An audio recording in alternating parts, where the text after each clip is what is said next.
I left my own wedding after my fiancé's best friend sent fake cheating texts to guests. He said it was just a joke. My name's Nancy, I'm 28, and until very recently, I was engaged to a guy named Jacob, he's 29. We'd been together for 7 years, and yesterday was supposed to be our wedding day.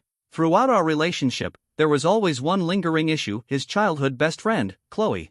She was constantly around and always involved in his life. To be fair, Jacob never made it a secret how close they were, but her presence was a regular source of quiet tension between us. Every time I brought up how uncomfortable I felt, Jacob would just brush it off with, "That's just Chloe," like that explained everything. It often left me feeling like my concerns didn't matter. Other than the Chloe stuff, our relationship was pretty steady. We'd spent over a year planning the wedding. But if I look back now, I can see that Chloe had been a problem for a long time, just in ways I didn't want to admit. There were countless little incidents over the years that, on their own, might have seemed harmless. But together? It was a pattern I should have paid more attention to. Like this one time, about 2 years ago, I was preparing for a major presentation at work. Jacob had promised to help me practice my slides the night before. But then Chloe called him out of the blue, crying over what she said was a plumbing emergency. Jacob dropped everything and rushed to her place, staying for hours. The emergency? A dripping faucet. Something any building super could have fixed. I ended up prepping on my own, feeling like an afterthought. Then there was our 5th anniversary dinner.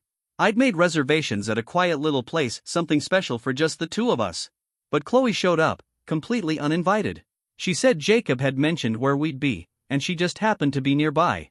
What should have been a romantic evening turned into a nostalgic catch-up between the two of them, while I sat there like I didn't belong. Jacob didn't see the issue. He even said, "Chloe's basically family." She also had this way of undermining me that was subtle but constant. She'd bring up Jacob's exes and talk about how great they were, always right in front of me. Or she'd make snide little jokes about how wild he used to be before he met me, throwing in a wink like they were in on some private joke. When I told Jacob how much it bothered me, he'd just say I was overthinking it, that Chloe didn't mean anything by it. Things only got worse once we started planning the wedding. Chloe seemed to have an opinion about everything: what venue we should choose, who should be invited, and Jacob would often side with her, or tell me we should just go along with her ideas to keep the peace. She even tagged along to his suit fitting and convinced him to change his first pick. She wasn't just involved, she was practically directing it. Then came the wedding day. I was in the bridal suite with my bridesmaids and my mom, getting my hair done, when I got a text from an unknown number. Attached were screenshots that supposedly showed me in a private message thread, confessing to having an affair and saying I wasn't sure I wanted to marry Jacob. The message that came with the screenshots said, "Thought you should see what she's really like. Everyone's talking about it." I froze. My maid of honor, and noticed right away that something was wrong. I showed her the texts, and her face went pale. A few minutes later, one of the other bridesmaids got a message from her cousin, who was already at the venue. Apparently, Chloe had started a group chat with a bunch of our wedding guests, and she'd sent those screenshots around, claiming I was cheating on Jacob. At that point, it was clear, Chloe had orchestrated this. She was trying to destroy the wedding before it even started. Anne and my mom immediately started panicking, saying we needed to find Jacob. I left the bridal suite and found my brother in the hallway. I asked him to quietly bring Jacob to one of the small private rooms near the main hall. I didn't want to deal with anyone else just yet. Jacob walked in looking flustered, probably because someone had yanked him away from mingling with guests. I handed him my phone and calmly explained what Chloe had done, and how she'd sent the screenshots to our guests. He glanced through the messages and gave this awkward little laugh. Then he said, "Come on, Nancy, you know Chloe. She's got a weird sense of humor. It's probably just some dumb prank. She wouldn't actually try to ruin our wedding." I just stared at him, waiting for him to show some kind of real reaction. I asked if he honestly thought this was a joke. I asked what he planned to do about Chloe, about our guests, about the fact that I was being accused of cheating on our wedding day. He ran his hand through his hair and sighed. "Look," he said, "we're just minutes from the ceremony. Let's not make a scene. We'll talk about this later. It's just Chloe being Chloe. Don't let her ruin our day. Just ignore it." He didn't try to defend me. He didn't confront Chloe or make any effort to tell people the truth. His only concern seemed to be avoiding public embarrassment and keeping the ceremony on track like nothing had happened. In that moment, something snapped into place. His casual dismissal of what she'd done, his eagerness to brush it off, to protect her over me, told me everything I needed to know. I looked him in the eye and said that if he truly believed this could be ignored, if he thought what Chloe did was just a joke, then I couldn't marry him. I told him that his refusal to stand up for me, for us, spoke volumes. He started to argue, tried to beg me not to do this. He said I was overreacting, that we were about to be husband and wife. I didn't say another word. I walked out of that room, past my confused family and friends, and told my brother I was leaving. He tried to stop me, asking what was going on, but I didn't answer. I just kept walking. I exited through a side door, waved down a taxi, and left. The ride away from the venue is a blur in my memory. My phone started blowing up almost instantly, calls from Jacob, then my mom, then my dad, then Anne. I couldn't bring myself to answer. I wasn't ready to speak. I checked into the first decent hotel I found and collapsed onto the bed. My phone kept buzzing. Dozens of missed calls from Jacob. Messages from my parents, my siblings, even Jacob's family. And texted to say things were chaos back at the venue. Jacob was apparently panicking, running around looking for me and trying to calm down the guests. Chloe, according to Anne, had shifted into damage control. She told everyone I got cold feet, that I was unstable, and that I made up the whole cheating accusation to distract from my own breakdown. My parents were trying to get answers from Jacob, who was overwhelmed and clearly didn't know what to say. It's been about 10 hours since I walked out. I've only spoken to my parents briefly, just to let them know I'm physically okay. I'm not ready to get into details yet. Jacob's still calling nonstop. His messages go from confused, "Where are you? What happened?" to angry, "How could you do this to us?" to desperate, "Please come back. We can fix this." Right now, I'm sitting in a hotel room, trying to make sense of everything that just happened. The day that was supposed to be my wedding turned into a complete nightmare. Jacob's still trying to reach me. My family's in shock. Friends who were at the wedding are texting me, some confused, some already buying into Chloe's version of events. And Chloe? She's out there spinning the story, painting me as the villain who wrecked her best friend's big day. What hurts the most isn't just her sabotage. It's that Jacob, after all these years, didn't even try to defend me. The way Jacob brushed off what Chloe did, calling it a joke, hurt me more than Chloe's stunt itself. Her actions didn't shock me. They just confirmed what I'd suspected for a long time, that she never respected our relationship and never saw me as anything more than an obstacle. So, here I am, wondering, was I wrong for walking out of my own wedding? For leaving Jacob standing at the altar after he dismissed Chloe's calculated and very public lie about me cheating, and expected me to just carry on with the ceremony like nothing happened? Update 1. It's been about a week since that disaster of a day and since I first shared my story. I want to thank everyone who took the time to comment or message me. Reading through the responses gave me some much-needed clarity during what's been a completely overwhelming time. A lot of you asked for more context, so I'll try to address the most common questions. First off, to be clear, Chloe didn't just send a few fake messages to a handful of people. She created a group chat that included a large number of our wedding guests. Friends, extended family, people from both sides. It was a wide net. And then, for good measure, she also sent those same screenshots individually to others who weren't part of the group chat. There's no way to look at this and not see that her goal was to inflict the maximum amount of damage right before the ceremony. Second, about Jacob's reaction, he didn't just casually call it a joke and move on. When I showed him the screenshots, his main concern was not making a scene. He said I was overreacting and urged me to go through with the wedding, telling me we could deal with it all later. It was crystal clear that his focus wasn't on defending me or addressing what had just happened. His priority was keeping up appearances. He never expressed any real anger toward Chloe in that moment, just a desire to calm me down enough to get us through the ceremony. Some people asked why I didn't confront Chloe directly at the venue. Honestly, I didn't care about dealing with her right then. The only person who mattered in that moment was Jacob, the man I was about to marry. His response was what I needed to hear loud and clear, and what I got was silence, dismissal, and indifference. Confronting Chloe would have been just noise. The deeper betrayal was Jacob choosing, yet again, not to stand up for me. So many of your comments validated what I was already feeling, that this wasn't just a misstep on Jacob's part, it was a breaking point. The real issue wasn't just Chloe's sabotage, it was Jacob's failure to protect me or even take me seriously. Even after everything Chloe did, he still put her comfort in the smoothness of the event ahead of me, his fiancé. Walking out was a reaction to that moment. But the decision was fueled by years of warning signs I chose to push aside. Years of being told I was overreacting. Years of having to compete with someone who never respected me or our relationship. The day after the wedding that wasn't, I turned off my phone for a while to stop the nonstop calls from Jacob. After a few hours, I called my parents and asked if I could come home. I just needed somewhere safe to land, and I knew they'd be there for me, even if they didn't fully understand what had happened yet. My brother came and picked me up from the hotel. Before I left, I blocked Chloe on every platform I could think of, her number, her socials, everything. I haven't reached out to Jacob at all. But I've seen all the missed calls, voicemails, and texts from both him and his mom. My dad's also gotten a few calls from Jacob's father. Once I got to my parents' place, I sat down with them and my siblings and told them everything, from Chloe's fake screenshots to Jacob's reaction, and all the years of stuff leading up to it. They had heard a few bits and pieces during the chaos at the wedding, but nothing really made sense to them until I laid it all out. My dad was furious, mostly with Jacob. He said Jacob's only concern that day should have been making sure I was okay and clearing my name. He wanted to call Jacob right then and there, but I asked him not to, at least not yet. My mom was a little quieter. Then she surprised me. She said that, honestly, Chloe had always made her uneasy. Over the years, she'd picked up on little moments, Chloe trying to make herself the center of attention, subtle digs at me, always trying to be the one Jacob focused on.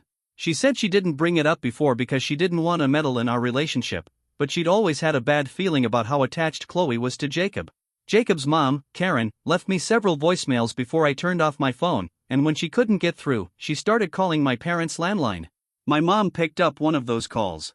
Karen was apparently livid, ranting about how embarrassed the families were, how much money had been wasted, and how I needed to fix this mess immediately. My mom shut that down quickly.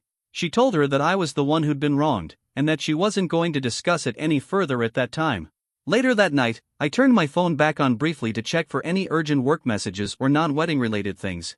Right away, Jacob called. I didn't want to talk to him, but I answered and put it on speaker so my dad could hear. Jacob sounded panicked and emotional. He asked where I was, why I had disappeared like that. Then he said that Chloe was really upset, that she never meant to hurt me, and that this was all just a huge misunderstanding. He swore Chloe wasn't trying to sabotage anything.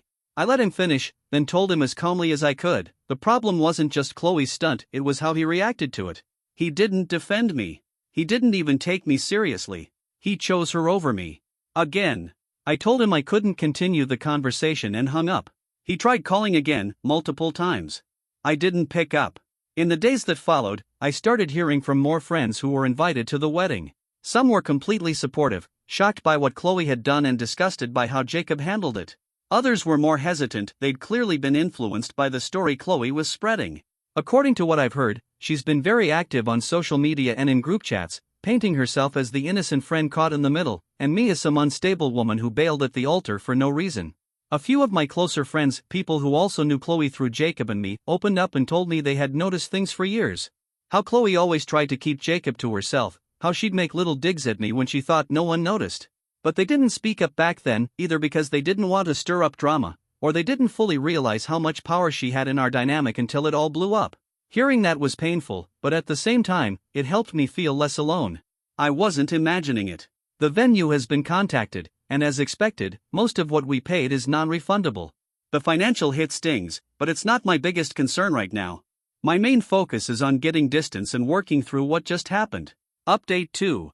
It's been 2 weeks since I shared my original post, and nearly 3 since the wedding was supposed to happen. Things have quieted down a bit, but emotionally? I'm still deep in it. So many of you asked for more insight into why Jacob's reaction, not just Chloe's behavior, was the deal breaker. I've touched on it before, but here's what it comes down to: walking out that day wasn't just about the screenshots. It was about finally seeing, in one awful moment, the full weight of 7 years of feeling second place. My concerns, especially when it came to Chloe, were constantly brushed off. He always said I was being too sensitive or reading into things too much. It wasn't just about that one day. That moment at the altar was simply the tipping point. There were so many little things that added up over the years. For example, I eventually found out that Jacob had been sharing very personal details about our relationship with Chloe, stuff I had told him in confidence. Arguments we'd had, my insecurities, even plans we were making for the future that I thought were private between the two of us. I only realized it when Chloe casually brought up something I had only ever mentioned to Jacob in private. When I confronted him, he didn't see an issue. He just said, "Chloe's my best friend, I talk to her about everything," like that made it okay. There were also at least 2 times when she just happened to book trips to the same resorts, or nearby ones, where Jacob and I were vacationing for our anniversaries. Both times, Jacob insisted it was just a strange coincidence. He claimed it would be rude to not spend time with her while she was there, so parts of our romantic trips ended up being group hangouts. When I pushed back, I was told I was being jealous or insecure. Even on my birthdays, it sometimes felt like her experience took priority over mine. One year, I asked Jacob if we could do a quiet, intimate dinner, just the two of us. He agreed, until he told me last minute that he'd invited Chloe because she'd feel left out otherwise. Moments like that stacked up. Over time, it began to feel like I wasn't in a relationship with Jacob, I was just tagging along in his lifelong bond with Chloe. The way he responded on our wedding day? That wasn't a one-off mistake. It was the culmination of a long pattern. He always chose her comfort, or the convenience of avoiding conflict with her, over my feelings and our relationship. The wedding blow-up was just the most public and most painful example of that. My brother David and sister Emily have been amazing. They were furious on my behalf, both during and after the disaster. Once I told them everything, they took it upon themselves to reach out to friends and family who had either been at the venue or had heard a twisted version of what went down. They calmly explained the situation, what Chloe did, including the screenshots, and how Jacob reacted when I confronted him. It helped. Several people who had initially been confused or bought into Chloe's version of events reached out to me or my parents to apologize. One of my aunts had actually called my mom really upset right after the wedding, but after hearing the truth, she called back and apologized, admitting she hadn't understood the full story. Still, not everyone came around. A number of Jacob's family members and a few of his friends stood by him and Chloe. They believed I'd overreacted and that I should have just gone through with the ceremony. Jacob didn't stop after that first phone call. For the next week, he called multiple times every single day. I ignored every call. Then he started sending me these long, rambling emails. Some were full of apologies, saying things got out of hand, that he hadn't known how to respond.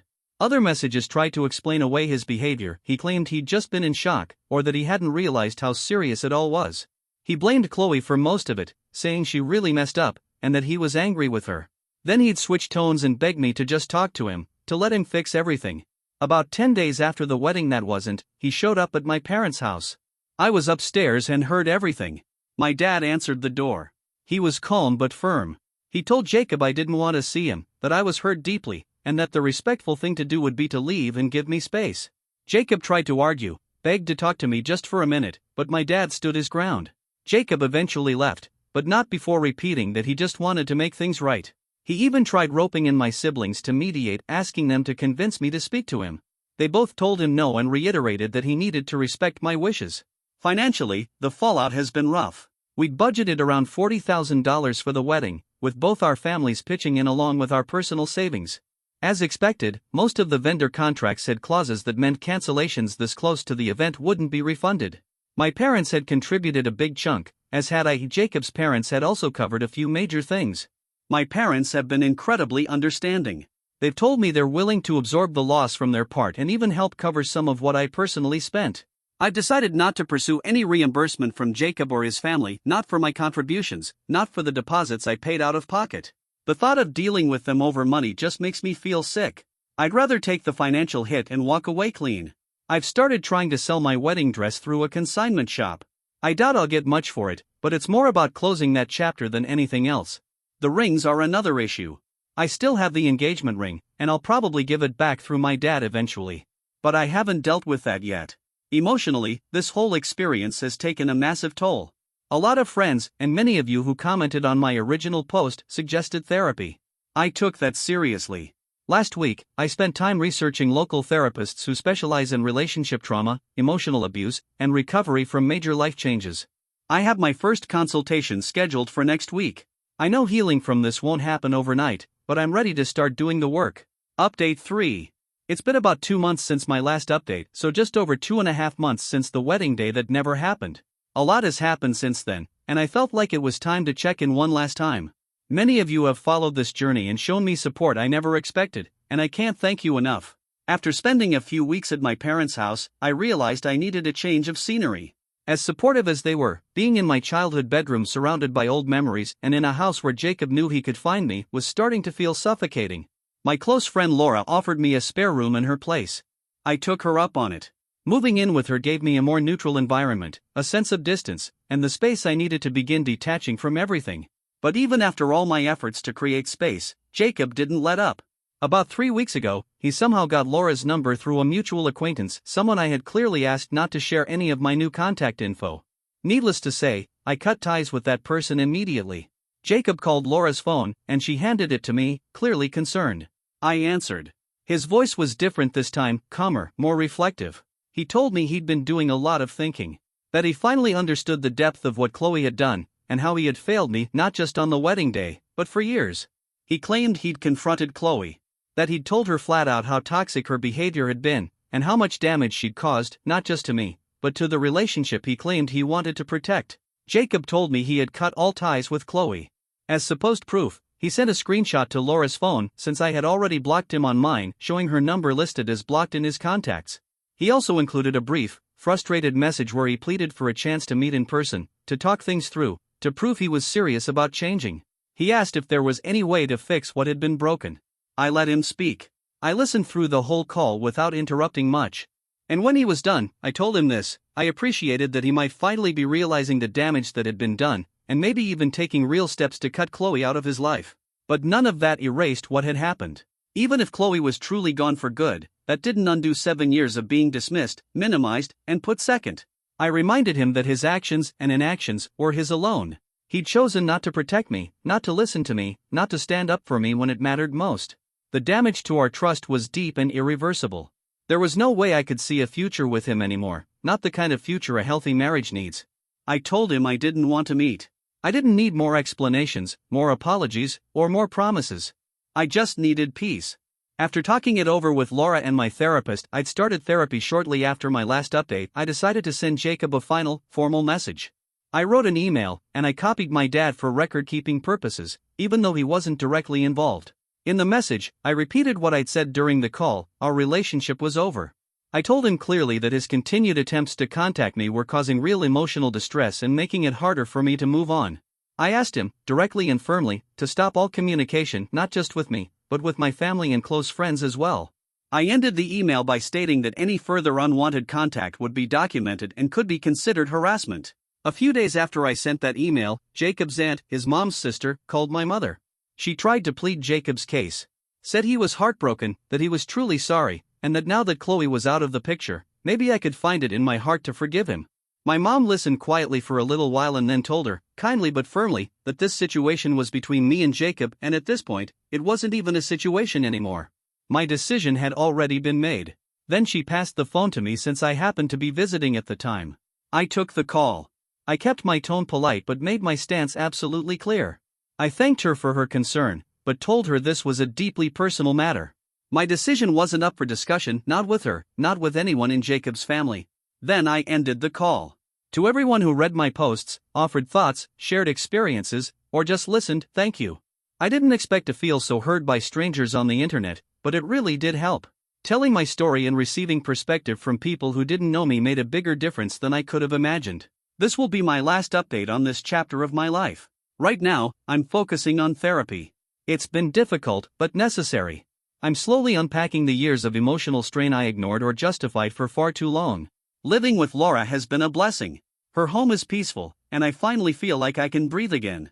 There are still a few loose ends to tie up. For instance, my dad will be returning the engagement ring to Jacob's family next week. I don't plan to be involved in that exchange. As for what comes next, I don't know. But I do know this much for sure: my future will not include Jacob.